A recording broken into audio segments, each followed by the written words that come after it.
At Dismal Swamp State Park, Camden County, North Carolina, on an early October 2024 morning, will pedal my surly long-haul trucker along almost all of the trails. To access the trails, we must first cross Dismal Swamp Canal on a floating swing-span bridge. The park opens at 8 a.m. when the bridge, left open during the night for potential watercraft traffic, is closed, allowing access to the visitor center and the trails on the west side of the canal. The bridge is open during the day when a vessel needs to pass through. There is no entrance fee.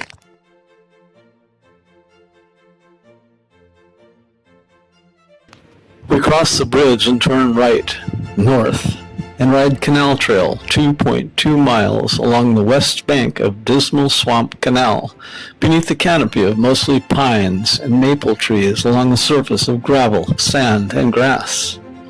Ripe, purple American beauty berries grow beside the trail along with wild grapevines. We pass two displays along the trail. The first of a moonshining setup. A plaque reads, "Moonshiners took refuge in the Great Dismal Swamp to make their whiskey."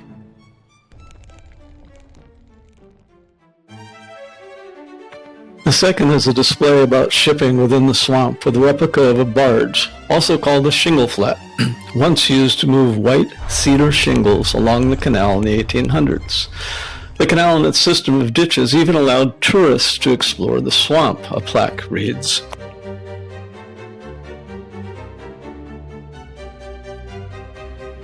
The surface here is mostly smooth and solid, except for some sandy areas.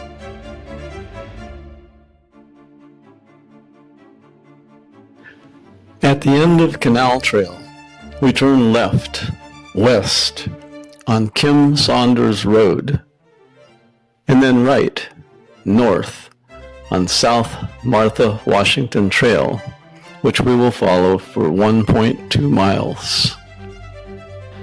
George Washington surveyed the original canal route in 1763.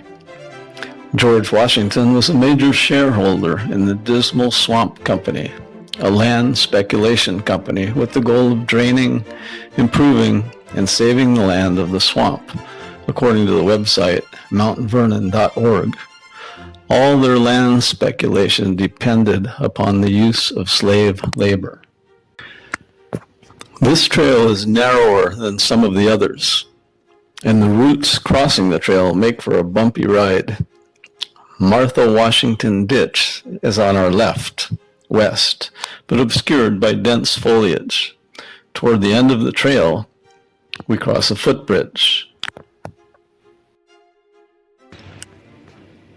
Dismal Swamp State Park, 14,400 acres, and the contiguous Great Dismal Swamp National Wildlife Refuge, 112,000 acres, are crisscrossed with about 150 miles of ditches created to drain the swamp and to move logs and shingles.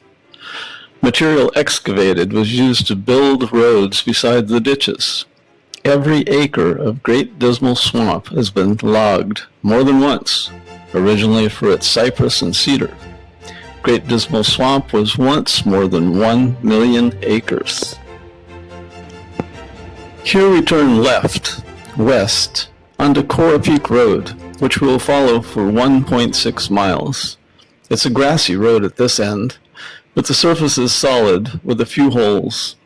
There are always branches on the trails and, after storms, sometimes large trees, but not today. While the first couple of centuries of human interference in the swamp caused an imbalance of natural conditions, the government now better manages it. A July 3, 2017 article in NPR titled, "After Centuries of Draining This Swamp, the Government Now Wants to Save It," explains that water used to move freely before human intrusion. Now, some areas are wetter than before, and others are drier. A series of structures now allow water from the canals to re-wet the dry areas. The article says that letting the swamp go back to its natural form is no longer an option. communities have grown up around the swamp, shrinking it from over 1 million acres originally to what it is today.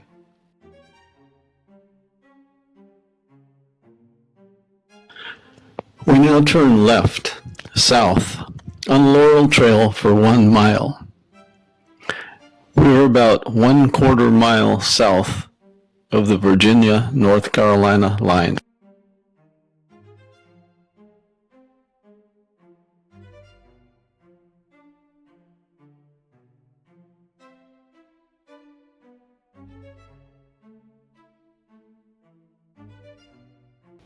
Laurel Trail is grassy and has chunky gravel in spots.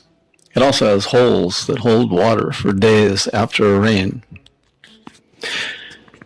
At the end of Laurel Trail, we turn right, west, onto Kim Saunders Road for 2.1 miles.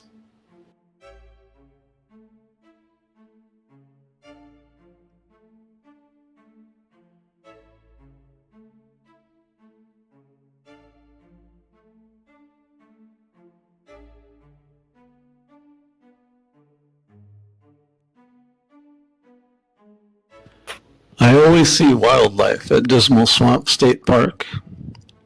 Some wildlife I have seen, and that you could see on the trails, are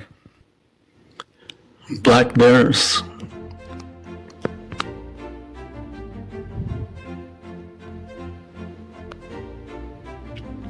white-tailed deer,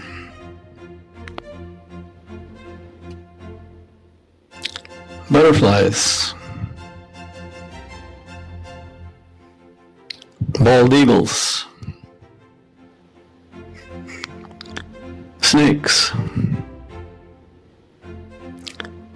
bobcats,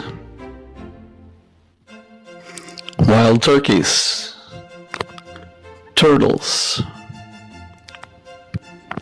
There are often turkey vultures soaring overhead, northern cardinals, cowbirds, pileated woodpeckers, various warblers, herons, and egrets wading in the ditches, barred owls, wood ducks, and other birds flying across the trails and vanishing into the foliage. I haven't gotten photographs of birds yet. I have seen bears on every road and trail except South Martha Washington Trail.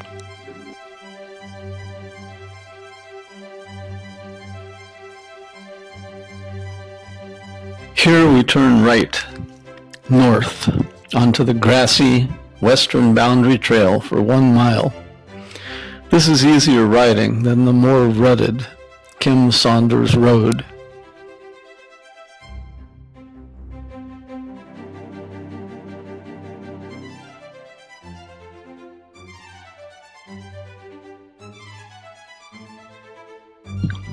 The Great Dismal Swamp sits mostly atop a base of impermeable clay, topped with a massive peat deposit up to 15 feet deep.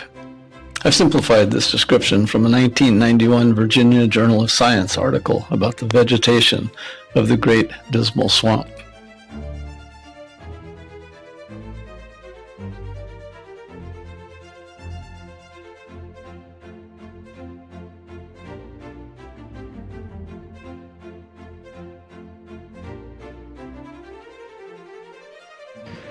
We arrive at Cora Peak Road again, where we turn left, west, for 1.2 miles. Here we are about 1/4 mile south of the North Carolina-Virginia border.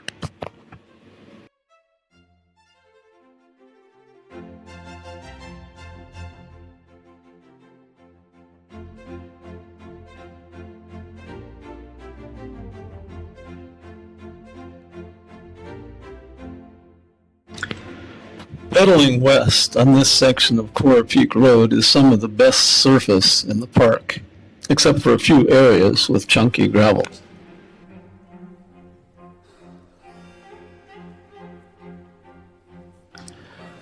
Cora Peak Ditch is on our right, north. Here we break out of the trees and into an area that burned for 111 days in 2011. This is where I often see bald eagles.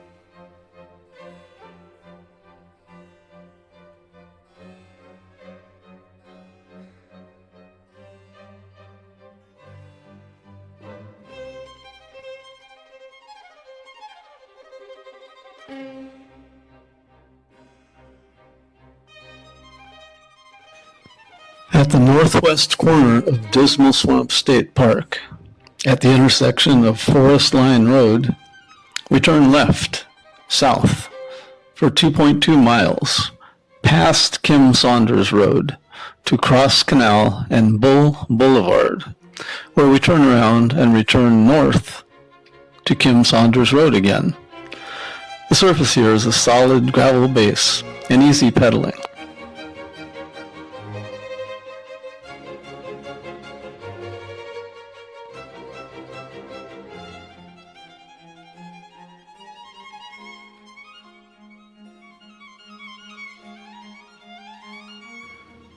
Forest Line Ditch is to our right. We pass Kim Saunders Road.